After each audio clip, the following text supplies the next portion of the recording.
আসসালামু আলাইকুম। আজকে তেলাপিয়ার দারুণ মজারের রেসিপিটি করে দেখাবো। তো প্রথমে দেখুন তেলাপিয়া মাছগুলো এখানে আমি নিয়ে নিয়েছি, ধুয়ে লবণ হলুদ মাখিয়ে নিয়েছি। তো মাছগুলো কিন্তু সব একই সাইজের, আর এগুলো কোনো চাষের মাছ নয়, এগুলো হচ্ছে পুকুরের মাছ। তো এই মাছগুলোর টেস্টটা খুবই ভালো লাগবে খেতে, আর এর সঙ্গে রয়েছে সরিষা দিয়ে। তো বন্ধুরা, আলু দিব। আলুগুলোকে এখানে কেটে ধুয়ে পানিতে ভিজিয়ে রেখেছি, তাহলে কালো হয়ে যাবে না। এখন আমি চুলাতে একটি ফ্রাই প্যান দিয়ে তাতে তেল গরম করতে দিয়েছি। তো এই গরম তেলের ভেতরে আমি দিয়ে নেব 1 চা চামচ পরিমাণ মেথি।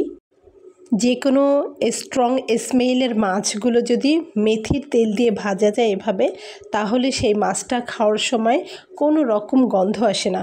অনেক সময় দেখবেন যে মাছগুলোতে একদম কড়া গন্ধ, সেটা রান্নার পরেও সেই মাছের যে একটা আষ্টে গন্ধ থেকেই যায়। তো এরকম তেলের ভেতরে মেথিটা দিয়ে খুব ভালো করে আমি ভেজে নিয়ে মেথিটাকে তুলে ফেলে দেব। আপনারা চাইলে মেথিটা রেখেও দিতে পারেন।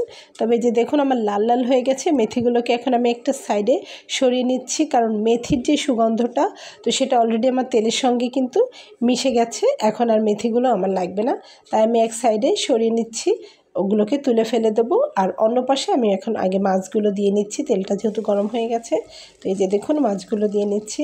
তো এভাবে যদি মাছটা আপনারা ভাজেন, কি মাছ খেলেন সেটার কিন্তু কোনো গন্ধই আপনারা আর পাবেন না। আশা করছি ইনফরমেশনটা আপনাদের কাজে আসবে।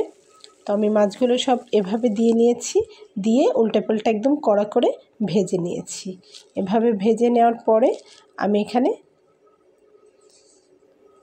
চুলাতে একটি কড়াই দিয়ে নিচ্ছি। কড়াইটা গরম হয়ে গেলে তাতে তেল দিয়ে নিচ্ছি, আর এখানে তৈরি করে নিচ্ছি একটি মশলা। এই মশলাটাতে রয়েছে আদা, রসুন, জিরা, তারপরে পেঁয়াজ। তো তার ভিতরে দিয়ে নিচ্ছে লাল মরিচের গুঁড়া, লবণ এবং হলুদ দিয়ে একটু পানি দিয়ে এটাকে মাখিয়ে নেব। তো ঝালটা যে যার টেস্ট অনুযায়ী নেবেন, আপনারা যে যেমন ঝাল খেতে পছন্দ করেন। তো আমি একটু হালকা সাদাটে রান্না করব, তবে এই মাছটাতে ঝালটা বেশি দিলে বেশ লাল লাল করেও করে নেওয়া যায়। তো দেখুন এখানে আমি সামান্য একটু পানি দিয়ে নিচ্ছি। পানিটা দিয়ে খুব ভালোভাবে একটু মিলিয়ে নিচ্ছি। আর আমি এখানে 2 রকমেরই ঝাল ব্যবহার করব, আপনাদেরকে অবশ্যই দেখিয়ে দেব। তো এখন আমি এখানে কাশ্মীরি লাল মরিচের 1/2 চা চামচ পরিমাণ, দেখুন খুব বেশি না, ছোটো একটা চামচের 1/2 চা চামচ দিয়ে নিলাম। আর এই যে তেলটা তো আমার অলরেডি গরম হয়ে গেছে, তো তেলের ভেতরে আমি একটু হলুদ দিয়ে নেব। তো যে আমি একটু হলুদটা দিয়ে নিলাম। হলুদটা দিয়ে একটু নেড়ে নিয়ে মশলাটা দিয়ে দেব। এভাবে মশলাটা কষিয়ে দেখবেন, খুবই চমৎকার হয় মশলাটা দেখতে, আর এই ধরনের রান্নাগুলো খেতেও ভীষণ ভালো লাগে। তো মশলাটা আমি দিয়ে একটু নেড়ে চেড়ে মিলিয়ে নিচ্ছি। তো মশলাটা বেশ ভাজা ভাজা হয়ে গেছে। এখন আমি এর ভিতরে আলুটা দিব। মশলাটা আলুর সঙ্গে বাকিটা কষা হয়ে যাবে। তো আলুগুলো পানি থেকে তুলে আমি দিয়ে দিলাম। 5-10 মিনিটের মতো আলুটাকে ভেজে নিতে হবে। নিয়ে তারপরে আমি এখানে পরিমাণ মতো একটু পানি দিয়ে নেব। মশলাটা যে বেটে নিয়েছি সেই মশলার পানিটা দিলেও চলবে।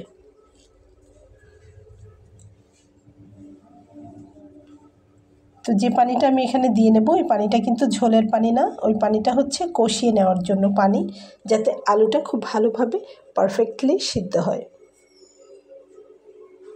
তো এই যে দেখুন পানিটা আমি দিয়ে নিলাম।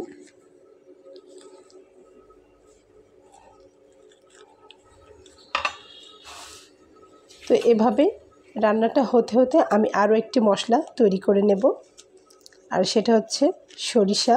তো সরিষাটাকে প্রথমে আমি একটি ছাঁকনিতে করে ধুয়ে নিয়েছি।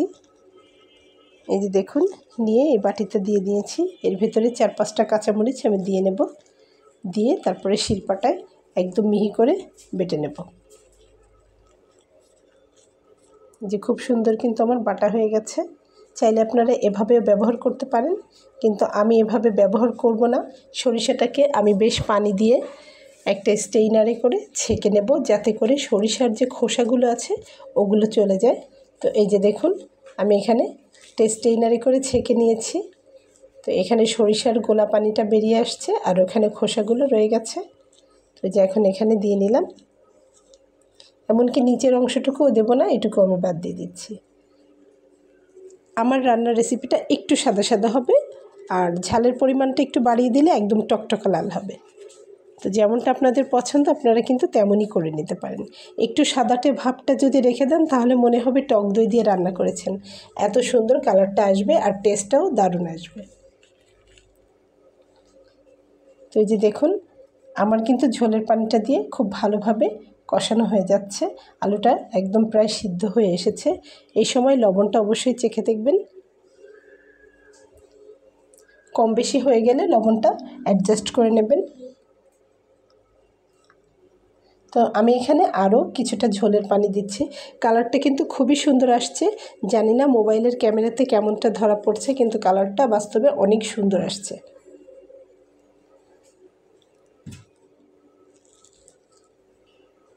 তো যতটুকু ঝোলের পানি দেওয়ার আমি একবারে দিয়ে নিয়েছি, আর আমি এখানে পানি অ্যাড করব না। দিয়ে খুব ভালোভাবে মশলাটা চারপাশ থেকে নেড়ে চেড়ে পানিটাকে ফুটতে দেব। তো পানিটা খুব ভালোভাবে ফুটে উঠলে আমি এর ভেতরে আগে থেকে ভেজে রাখা মাছগুলো একে একে দিয়ে নিচ্ছি। মাছগুলো আমি খুব কড়া করে ভেজে নিয়েছি, তো এখন আর খুব বেশি জালের প্রয়োজন হবে না, তারপরে আমি মোটামুটি জাল করে নেব।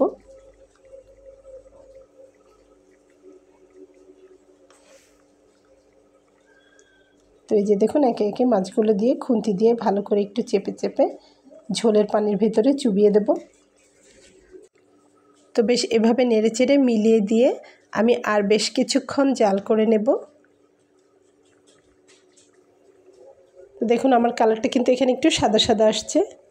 তো যখন রান্নাটা চুলাটা বন্ধ করে দেব তখন কিন্তু কালার চলে আসবে। তো আমি এখন এর উপর থেকে ধনিয়া পাতা কুচি দিয়ে চুলাটাকে বন্ধ করে ঢাকনা দিয়ে, তো ঠান্ডা হলে এরকম কালার চলে আসবে।